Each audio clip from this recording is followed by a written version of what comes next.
श्री शिवाय नमस्तुभ्यम। श्री शिवाय नमस्तुभ्यम। श्री शिवाय नमस्तुभ्यम। श्री शिवाय नमस्तुभ्यम। श्री शिवाय नमस्तुभ्यम। श्री शिवाय नमस्तुभ्यम। श्री शिवाय नमस्तुभ्यम। श्री शिवाय नमस्तुभ्यम। श्री शिवाय नमस्तुभ्यम। श्री शिवाय नमस्तुभ्यम।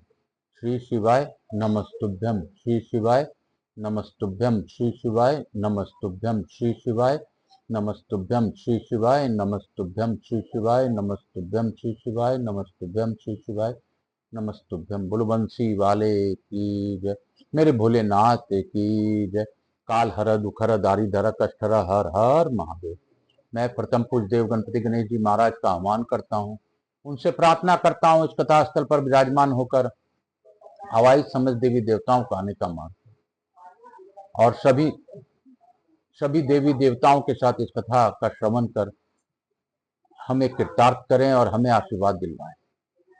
मैं यहाँ के स्थान देवता, वास्तु देवता, ग्राम देवता, क्षेत्रपाल देवता, समस्त देवी देवताओं का आह्वान करता हूँ। मैं अपने इस उस स्टेट सोसाइटी के दुर्गा मैया जो यहाँ कल ही आगमन हुई हैं, उनका भी स्वागत पूर्वक सत्कार करते हुए उनको भी अनुरोध करता हूँ कि दुर्गा रूप में आप इस कथा स्थल पर विराजमान। मैं यहाँ की सोसाइटी के सभी देवी देवताओं का आह्वान करता हूँ, मंदिर में विराजमान सभी देवी देवताओं का आह्वान करता हूँ। मैं अपने भोलेनाथ मैया पार्वती से अनुरोध करता हूँ कि शिव परिवार के साथ, शिव महापरिवार के साथ इस कथा का श्रवण कर और गौरविंदोरक आसन ग्रहण कर हमें कृतार्थ करें। सभी देवी देवताओं से अनुरोध है कि आप यथा योग्य आसन ग्रहण करें और मुझ पर और हमारे सभी श्रोताओं पर कृपा बनाए। बाबा, मैं तो सत्य में कुछ नहीं जानता, मैं तो बस एक ही बात जानता हूँ कि आप हैं तो मैं हूँ, मैं आपके साथ हूँ और मेरा आपकी उंगली थामे हुए। मेरे कष्टों का बखान तो मैं खुद ही नहीं कर सकता, लेकिन इतना जरूर कहूंगा कि बाबा आप तो अंतर्यामी। मेरे कष्ट आपसे छिपे नहीं हैं, फिर भी आप जाने, आपका काम जाने। मैं यह भी प्रार्थना करता हूं मुझसे जुड़े जो इस कथा का श्रवण करे, उनको भावपूर्वक सभी प्रकार से कष्टों का निवारण करते हुए सभी प्रकार के सुख समृद्धि प्रदान करें, निरोगी काया प्रदान करें और इस कथा का श्रवण कर हमें कृतार्थ करें। चूंकि मैं प्रवास के लिए निकल रहा हूं, आज में से मेरा प्रवास कुछ दिनों तक रहेगा। हो सकता है मैं कथा कर सकूं, न कर सकूं, बाबा जाने, फिर भी प्रयास करूंगा। और मैं चूंकि बाबा के सानिध्य में ही रहूंगा प्रवास काल में भी, तो इसलिए बाबा ही अपना कर्म मुझसे करवा लें।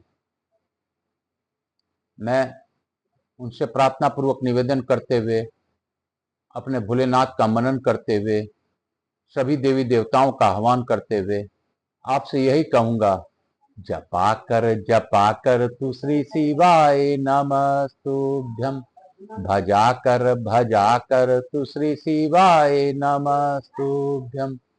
चाहे श्री शिवाय नमस्तुभ्यम, चाहे हरिओम तत्सत, हरिओम तत्सत। श्री शिवाय नमस्तुभ्यम, हरिओम तत्सत। श्री शिवाय नमस्तुभ्यम, हरिओम तत्सत। श्री शिवाय नमस्तुभ्यम। हरि और ओम मिलाकर बनता है शिव का नाम। हरि ओम तत्सत, हरि ओम तत्सत। श्री शिवाय नमस्तुभ्यम, श्री शिवाय नमस्तुभ्यम। आप सबको वंदन करते हुए मैं अपने परिचय देते हुए, मैं आकाश राजगढ़िया बंसल गोत्र उत्पन्न उमा शंकर नारायण देवी राजगढ़िया का पुत्र सांवरिया बाबा मेरे गुरुदेव से आज्ञा लेकर, गुरु के आश्रम में रहकर, गुरु के ही सानिध्य में रहकर बाबा भोलेनाथ की, जगन्नाथ की, गोवर्धन जी की और राधा वल्लभ जी की और मेरे कुंज बिहारी जी की कृपा हम पर बनी रहे। यही प्रार्थना के साथ गुरुदेव से वंदन करते हुए गुरु आज्ञा लेकर आज की कथा प्रारंभ करूंगा। हे गुरुदेव, आपके चरणों में मेरा नमन है। मैं पंडित प्रदीप जी मिश्रा को जितना भी धन्यवाद दूं अपने जीवन में कम नहीं है। मैं जो भी कम हो है, मैं जो भी उनके धन्यवाद दूं वो मेरे लिए बहुत ही कम है, क्योंकि उन्हीं की प्रेरणाओं से मैंने 18 पुराण बाबा के समक्ष पढ़ने का प्रण लिया है और मैं मूल पाठ कर रहा हूं और कुछ जानता हूं या सुनता हूं या समझता हूं तो आप लोगों को बताने का भी प्रयास करता हूं। आपके जीवन में बाबा भोलेनाथ की कृपा बनी रहे, इसी भाव के साथ मैं अपने माता पिता को नमन करते हुए, अपने पूर्वजों का नमन करते हुए, अपनी कुलदेवी के सरस्वती माता का आह्वान करते हुए आज की कथा को हम लोग प्रारंभ करेंगे। कल हम लोगों ने अभूतपूर्व कथा पढ़ी थी। कल हम लोगों ने जाना था कि केदारेश्वर लिंग में पूजा किसे क्या होता है। तो केदार लिंग, कल हम लोगों ने पढ़ा था, केदार लिंग के प्रभाव से रंभा नामक अप्सरा हुई, इसलिए जो विद्वान पुरुष धर्म अर्थ काम और मोक्ष की इच्छा रखता है उसे प्रयत्न पूर्वक उक्त शिवलिंग का पूजन करना चाहिए। बोलो शंकर भगवान की जय। महादेव जी कहते हैं, महादेव पूर्व काल में जब स्वयंभव मनवंतर का त्रेता युग चल रहा था, उस समय श्वेत केतु नाम के एक राजर्षि ऋषि थे। वे बड़े भारी तपस्वी थे। उन्होंने प्रभात क्षेत्र में आकर समुद्र के तट पर शिवलिंग की स्थापना करने का महान तप प्रारंभ किया। तपस्या का और नियम का पालन करते हुए उनके 14 वर्ष बीत गए। तब उन्हें दर्शन देकर कहा, मैंने उन्हें दर्शन देकर कहा, सुव्रत वर मांगो। श्वेत केतु बोले, प्रभु मुझे अपनी अविचल भक्ति दीजिए और इस स्थान पर सदा निवास कीजिए। एवं वस्तु कहकर मैं वहां से अंतर्ध्यान हो गया। कुछ काल के पश्चात राजा श्वेत केतु ने उस लिंग की आराधना करके महान अभ्युदय युक्त स्थान प्राप्त किया, इसलिए उस शिवलिंग का नाम श्वेत केतेश्वर हो गया। तदंतर कलयुग आने पर भवन पुत्र भीमसेन अपने भाइयों के साथ तीर्थ यात्रा के प्रसंग में प्रभास क्षेत्र में आए। उन्होंने रात्रि में जागरण करके समुद्र के समीप श्वेत केतेश्वर लिंग का पूजन किया। तब से उसका नाम भीमेश्वर लिंग हुआ। श्वेत केतेश्वर लिंग का एक बार दर्शन मात्र कर लेने से अन्य जन्मों के किए हुए तथा उस जन्म के भी बहुत से पाप तत्काल नष्ट हो जाते हैं। भीमेश्वर से पूर्व और सोमनाथ से अग्निकोण में सरस्वती द्वारा स्थापित महाप्रभावशाली रेवरवर लिंग है। मनुष्य को चाहिए कि वह सरस्वती देवी तथा भैरवेश्वर लिंग का विधि पूर्वक पूजन करे। जो महानवमी के नवमी के विधिवत स्नान करके सरस्वती देवी का पूजन करता है वह वाणी जनित समस्त दोषों से मुक्त हो जाता है। जो अघोर मन से दूध के द्वारा इस लिंग को नहलाकर उसकी पूजा करता है वह यात्रा के उत्तम फल को पाता है। वहीं से चंडीश्वर देव के पास जाए, वह स्थान सोमनाथ के दक्षिण 7 धनुष की दूरी पर स्थित है। पूर्व काल में चंडी देवी ने भगवान दंडपानी की स्थापना की थी। तत्पश्चात मेरे गण चंड ने उस लिंग की आराधना की और वहां बड़ी कठोर तपस्या की। इस प्रकार पृथ्वी पर वह चंडीश्वर लिंग के नाम से विख्यात हुआ। चंडीश्वर को दूध दही मधु घृत तथा ईख के रस से स्नान कराएं और उनके श्रीअंग में कुमकुम का लेप करें। फिर कपूर खस और कस्तूरी मिलाया हुआ सुगंधित चंदन लगाएं। तदंतर फूलों से उनका पूजन करें। इसके बाद धूप तथा अगरू निवेदन करके अपने वैभव के अनुसार वस्त्रों से पूजन करें। उत्तम नैवेद्य लगा के दीपमाला जलाकर रखें और ब्राह्मणों के यथाशक्ति दक्षिणा दें। योग करने से पितर कल्प प्रयत्न तृप्त रहते हैं। पार्वती सोमनाथ से पश्चिम 7 धनुष की दूरी पर आदित्येश्वर नामक शिवलिंग के समीप जाएं, जिसकी स्थापना साक्षात भगवान सूर्य ने की है और जो समस्त पातकों का नाश करने वाला है। त्रेता युग में महात्मा समुद्र ने 10,000 वर्षों तक रत्नों द्वारा आदित्येश्वर का पूजन किया था। इसलिए पृथ्वी पर उनका नाम रत्नेश्वर प्रसिद्ध हुआ। रत्नेश्वर को पंचामृत से नहलाकर पंचरत्नों द्वारा उनकी पूजा की जाती है। इसके बाद भांति भांति के उपचारों से विधि पूर्वक उनकी रचना करनी चाहिए। यूं करने पर मनुष्य मेरु पर्वत के दान का फल पाता है। उसे सब तीर्थों के सेवन का फल मिल जाता है और वह अपने पितृकुल और मातृकुल दोनों का उद्धार कर देता है। रत्नेश्वर का दर्शन करके मनुष्य अपने सब पाप धो डालता है। जो विधि पूर्वक रत्नेश्वर लिंग की पूजा करके सतरुद्री का जप करता है वह फिर इस संसार में जन्म नहीं लेता। महादेवी वहां से परम उत्तम अंगारेश्वर के समीप जाए, जिसकी स्थापना भूमिपुत्र मंगल ने की है। वह स्थान सोमनाथ से ईशान कोण में है। पूर्व काल में मंगल ने प्रभास क्षेत्र में आकर बाल्यावस्था से ही तपस्या द्वारा मेरी आराधना की। तब मैंने संतुष्ट होकर उन्हें वर मांगने के लिए कहा। मंगल बोले, सर्वेश्वर मुझे ग्रह का पद प्रदान कीजिए। मैंने तथास्तु कहकर मंगल को यह बताया कि जो मनुष्य वहां आकर भक्ति पूर्वक तुम्हारी पूजा करेगा, उसे कभी तुम्हारे द्वारा दी हुई पीड़ा नहीं भोगनी पड़ेगी। यूं कहकर मैं वहां अंतर्हित हो गया। मंगलदेव ग्रहों के मध्य में विमान पर विराज रहे हैं। अंगारेश्वर से उत्तर दिशा में महाप्रभावशाली बुधेश्वर विद्यमान है। उनका स्थान वहां से अधिक दूर नहीं है, 2 ही धनुष के अंतर पर हैं। वे दर्शन मात्र से ही सब पाप हर लेते हैं। देवेश्वरी बुध ने पूर्व काल में वहां बड़ी भारी तपस्या की और निर्मल शिवलिंग स्थापित किया। इससे संतुष्ट होकर मैंने बुध को ग्रह तत्व प्रदान किया। बुधवार और अष्टमी के योग में बुध द्वारा स्थापित शिवलिंग की विधिवत पूजा करके मनुष्य राजसूय यज्ञ का फल पाता है। बुधेश्वर के प्रसाद से उसके कुल में दुख और दुर्भाग्य प्रवेश नहीं करते हैं। उमा मंदिर के पूर्व भाग में सिद्धेश्वर से आग्नेय कोण में बृहस्पति द्वारा स्थापित महालिंग है। बृहस्पति जी ने स्वामी भक्ति भाव से उसके आराधना करके मुझे देवेश्वर शिव को संतुष्ट किया। इससे उन्होंने संपूर्ण मनोवांछित फल प्राप्त कर लिए। उनसे ज्ञान पाकर वे देवताओं के पूजनीय गुरु हो गए और ग्रह के पद पर प्रतिष्ठित हो इस समय स्वर्गलोक में आनंद भोगते हैं। बृहस्पतिश्वर का भक्ति भाव से दर्शन करके मनुष्य कभी दुर्गति में नहीं पड़ता। उसे बृहस्पति की ओर से पीड़ा नहीं प्राप्त होती। शुक्ल पक्ष की चतुर्दशी तथा गुरुवार के योग में पंचोपचार से विधि पूर्वक उक्त लिंग की पूजा करके मानव परम पद को प्राप्त कर लेता है।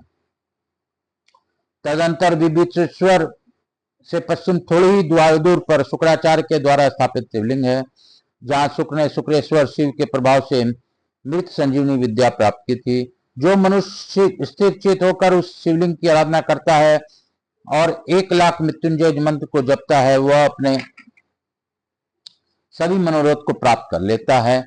शुक्रेश्वर का दर्शन और स्पर्श करके मनुष्य जन्म से लेकर मृत्यु तक के सभी पाप को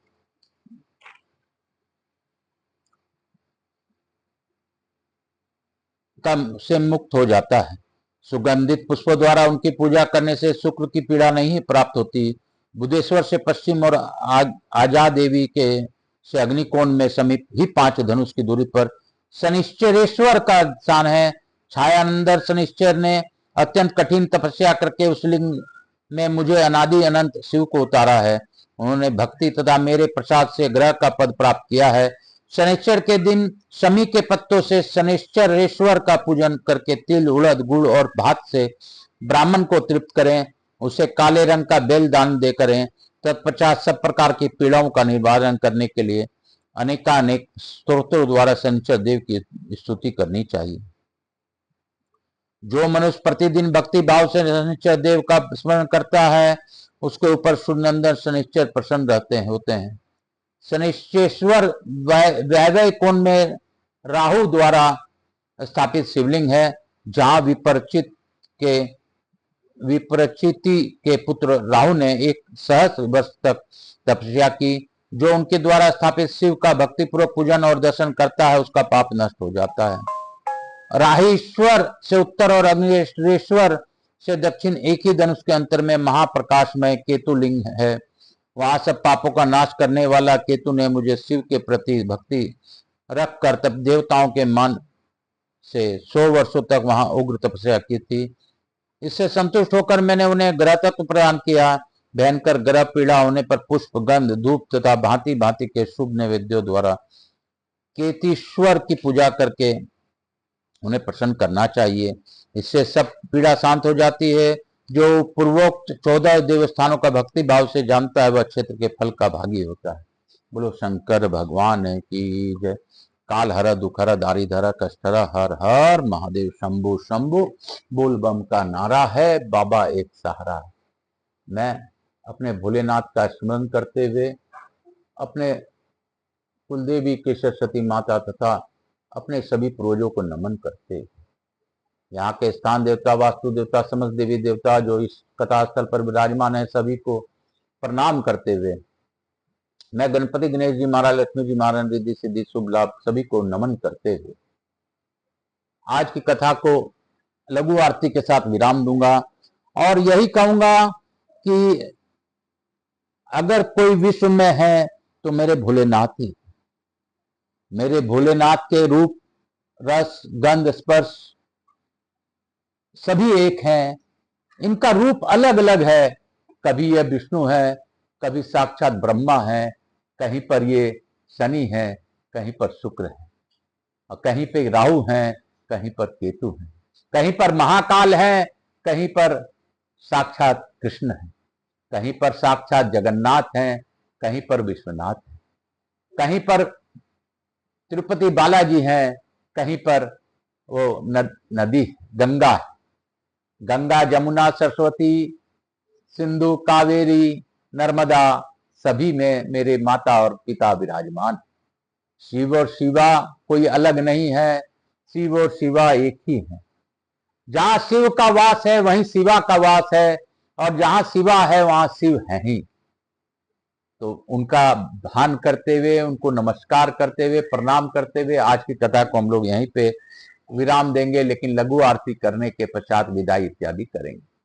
फिर भी हम लोग कहेंगे जपा कर तू श्री शिवाय नमस्तुभ्यम, भजा कर तू हरिओम तत्सत, श्री शिवाय नमस्तुभ्यम, हरिओम तत्सत। जीवन का है ये सार, श्री शिवाय नमस्तुभ्यम, हरिओम तत्सत। जीवन का है ये सार, श्री शिवाय नमस्तुभ्यम, हरिओम तत्सत। हरिओम, हरि में ओम समाया है, इसलिए मेरा भोलानाथ कुंज गली में आया है। हरिओम और शिव समाया है, हरि में ओम समाया है, इसीलिए भोलेनाथ कुंज गली में आया है। तो कुंज गली में राधे राधे, ब्रिज गली में राधे राधे, गोवर्धन में राधे राधे, समस्त वृंदावन में राधे राधे राधे राधे राधे राधे। बोलो मेरे भोलेनाथ की जय।